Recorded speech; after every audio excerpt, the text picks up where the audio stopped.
I said in my speech, and I'll say it again, I don't even realize what I've done to be where I am. I'd be lying. I can give long lectures and give you spiel about how to become successful. I wouldn't know it, how to do it all over again. I started in 1991 and did everything exactly the same way.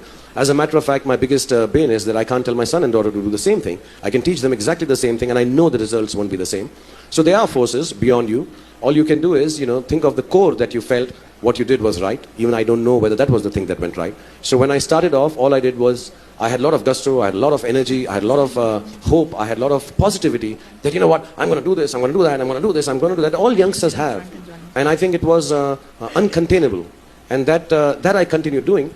And things just went. I tell everybody, I became a star before I could become anything else.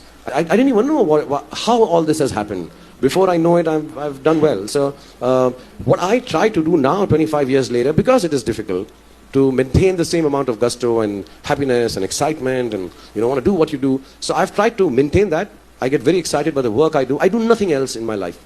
And it's not a good thing. You should take holidays and you should do your stuff, what you have to. I don't do any of that stuff because I am so scared sometimes that, listen, if I just slip and I don't do it, maybe all that I've got, one of the little things that I don't do or did before, I'll not be able to maintain this. I like it. I like being a star. I'm very happy to be a superstar. I feel really, really chosen and happy and very thrilled to be a star. I make no bones about it. And I don't miss the normal life at all, having pav bhaji at Chowpatty or chola bhaturas in Delhi. I'm okay with it. I don't like it at all. I don't want it.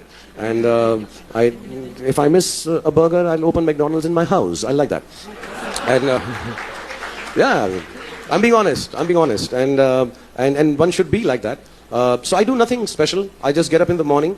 I do everything that startups do or youngsters do. They just try to go to the work and try to impress their boss, which is my new directors always. Try to impress the co-actors or your co-workers who are working with you. Listen, I'm good at my job. I try to help them because, of course, I've had more experience sometimes. And the only difference from a normal job that you guys will do is that I wear makeup in the morning, which is the only difference. Otherwise, I do exactly the same thing, keep the enthusiasm alive. And I have no idea how this stardom works, why it is happening, what is happening outside my world. I start at 9, I finish by about 2 in the morning, I come and work out, spend some time with the kids, sleep by 4:35, get up again by 8:39, go to work. Okay, I'm lying, I get up by 11 o'clock and I go to work. Yeah, I'm a star, I can go at 11. 9 o'clock, you don't go when you're a star, it's wrong. That is politically incorrect to be a superstar and go on time on set. So I do all that, and there is nothing different about my life than it was 25 years ago, actually. That is some of the finest management and leadership lessons ever delivered. And that to an IIM, yeah, what you just did. Can I patent this? Yeah, you can. Okay.